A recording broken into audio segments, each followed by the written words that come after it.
fraqueza e fortaleza são dois lados de uma mesma moeda que vai estar no seu bolso na hora do Enem. Fala galera, meu nome é Thales.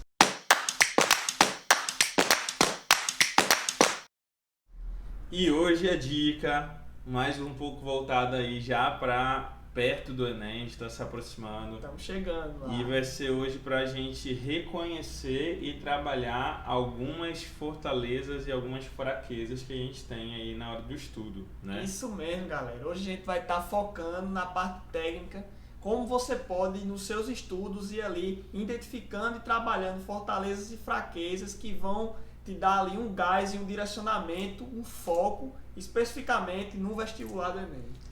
E aí já puxando também para a prova, né?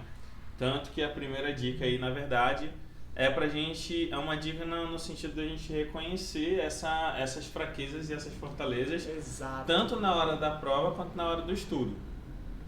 Então a primeira dica é... Isso mesmo, galera. A primeira dica é realize simulados, entendeu? Então, se a gente tá ali nas cronologias das nossas dicas, chegando ali perto da prova do Enem, estamos chegando perto da prova do Enem, estudamos ali boa parte do edital de cada disciplina, assuntos mais recorrentes.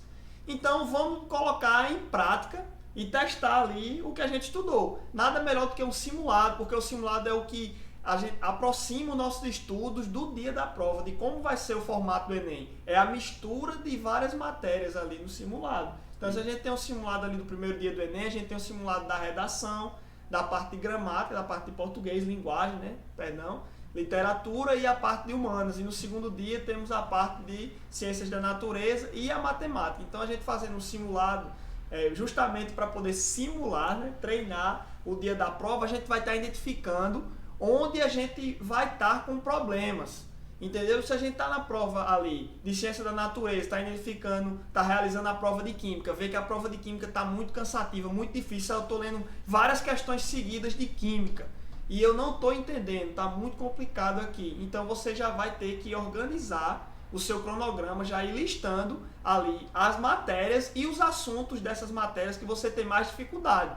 E aí no seu cronograma de estudo você vai ter que dar uma atenção especial para elas e ao mesmo tempo tirar e reduzindo as matérias que você viu no simulado, que você já tem um certo nível de facilidade.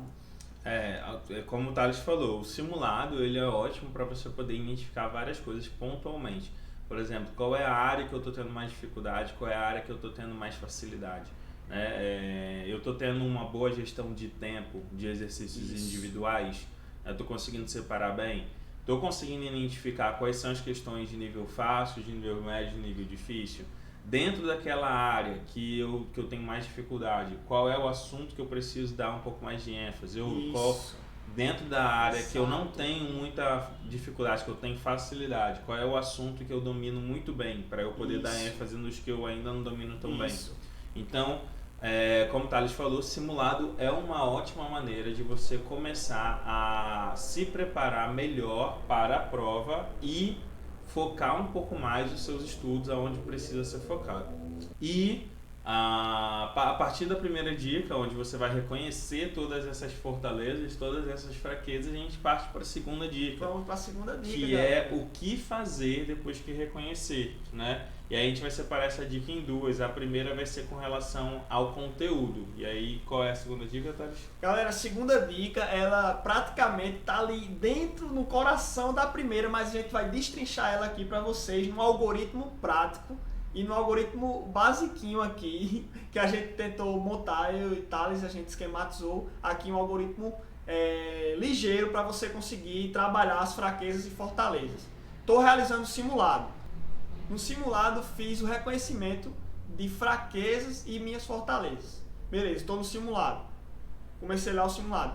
Vi que as questões de química são muito difíceis. Resolvi algumas. Vou anotando o assunto das que eu consegui resolver.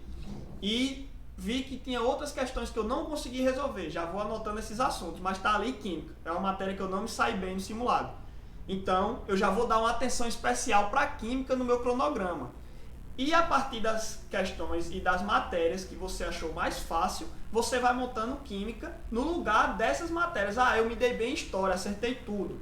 Então eu estou com uma facilidade em história. Está perto do Enem, estou com dificuldade em química, já tira a história do seu já tira a história do seu cronograma e foca em química. Bota química mais tempo, bota matemática mais tempo, bota física, entendeu? Se eu estou com facilidade demais em física, estou com dificuldade em história, então tiro a história do meu cronograma, tiro física do meu cronograma, coloco lá história e dentro de história eu vejo quais são os assuntos mais difíceis a serem trabalhados mais especificamente. Então, a partir do reconhecimento, a gente ir modificando o cronograma inicial de estudos que a gente montou.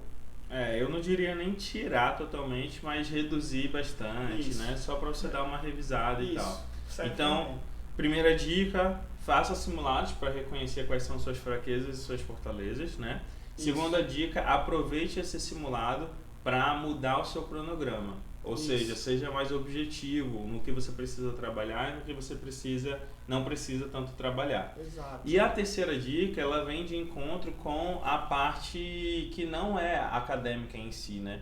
Que é a gestão de tempo, que é a questão de você se conhecer, se você bebe muita água, Importante se você demais. fica com muita vontade de ir ao banheiro. Gente, mais importante do que você reconhecer que você tem dificuldade numa determinada área é você se conhecer na hora de uma prova. Então, para você trabalhar essa questão de gestão de tempo, para você trabalhar a questão de se você vai muito no banheiro, se você bebe muita água, se você precisa comer durante a prova, você vai reconhecer lá no simulado. Mas para trabalhar, você precisa se colocar na mesma situação. Exato. Então não adianta você perceber que você demora muito para fazer uma questão e você continuar vendo os outros resolvendo a questão. A gente já falou sobre isso aqui. Então você tem que fazer questões para diminuir o seu tempo. Não adianta você perceber que você está bebendo muita água durante o simulado e isso está fazendo com que você vá muito ao banheiro e você continuar bebendo muita água e continuar indo muito ao banheiro. Então se você percebeu por um acaso que você tem problema com relação à gestão de tempo, crie estratégias. A gente vai falar um pouco mais sobre isso mais pra frente, mas crie estratégias do tipo, preste atenção no papelzinho que vai ficar lá no simulado. Provavelmente se você está fazendo um simulado, você tem alguma coisa que vai ficar lá marcando o tempo para você. Comece a contar quanto tempo em média você demora para fazer as questões fáceis, as questões intermediárias e as questões mais difíceis. Veja se você precisa realmente comer durante a prova ou se aquilo ali é simplesmente você está ansioso. Se conheça, porque se você se conhecendo e trabalhando esse autoconhecimento durante os seus estudos, dentro do próprio cronograma, você vai melhorar essa parte, ou seja, você vai conseguir aproveitar aquela identificação, né, que você teve das fortalezas e das fraquezas, você vai conseguir identificar. Então, para fechar as 3 dicas, amarrar, primeira dica, faça simulado. Reconheça, né? Faça simulado para reconhecer suas fortalezas e suas fraquezas. Segunda dica, vá alterando molde o cronograma exatamente de acordo com o seu resultado nos simulados. E a terceira dica se coloque em situações onde você precisa melhorar e se force a melhorar. Eu queria dar um adendo nessa terceira dica, um abre parênteses, que é justamente, o professor Thales falou aqui uma coisa muito importante, que é você administrar esse tempo, você ir vendo como esse tempo ele está relacionado com o seu rendimento. E para isso, galera, é muito importante que quando esteja realizando o simulado, vocês simulem de fato o Enem. A gente vai falar isso um pouco mais para frente, mas na hora do simulado eu não vou ficar mexendo no celular, eu não vou ficar entrando em redes sociais, eu não vou ficar comendo constantemente, nem pausando, porque ali no Enem você não vai ter condição de mexer no celular, nem nada do tipo. A gente vai estar falando isso um pouco mais pra frente. Só lembrando que simulado, se vocês quiserem botar aí no Google para saber o que é direitinho, mas simulado é pra você simular a situação, entendeu? Então, tipo, tudo que você não faria no Enem, você não vai fazer na hora de simular o Enem. Não pode, galera, porque como é que eu vou saber se eu tô resolvendo questões em tantos minutos, se no meio da questão eu paro pra olhar a rede social? Eu não vou poder estar tendo controle. Eu não vou eu não vou ter controle sobre o meu tempo se eu não tiver realmente simulando aquele tempo como se fosse o tempo da prova, né? Então é muito importante. E é isso, galera. As 3 dicas estão aí. A gente Isso. já colocou aqui embaixo no resuminho. Tem a 4ª dica que a gente sempre dá, que é para vocês seguirem a Quarta gente. dica não é uma simulação, já é para ser feito. Seguir aí e aproveitar o nosso Segue conteúdo. a gente aí, galera. E já anunciar que na próxima sexta-feira você marcar aí na sua agenda, se você quiser já ser um dos primeiros a assistir essa dica. Isso mesmo. A gente vai ter um feat aqui, uma parceira nossa que de peso. acabou de criar um blog, então vai ser também um merchan desse blog. Exato. Mas dando uma dica super útil, que é a dica de como inteligência emocional pode te ajudar tanto nos estudos quanto na hora da prova. Então a gente vai trazer uma pessoa aqui bem bacana, formada em psicologia, trabalha na área da educação e trabalha justamente nessa parte de inteligência emocional, né? Como ela pode alterar nosso desempenho, tanto nos estudos quanto na hora da prova. Então não perca a próxima dica, que vai estar da hora. Vai ser uma dica da hora com uma psicóloga aí, viu? Beleza, galera? Então a gente fica por aqui. Não se esquece de se inscrever aqui no YouTube. Não esquece de se inscrever aqui no YouTube e seguir a gente lá no Projeto Exatas TT pra estar sempre dando uma dica. E falou! Valeu!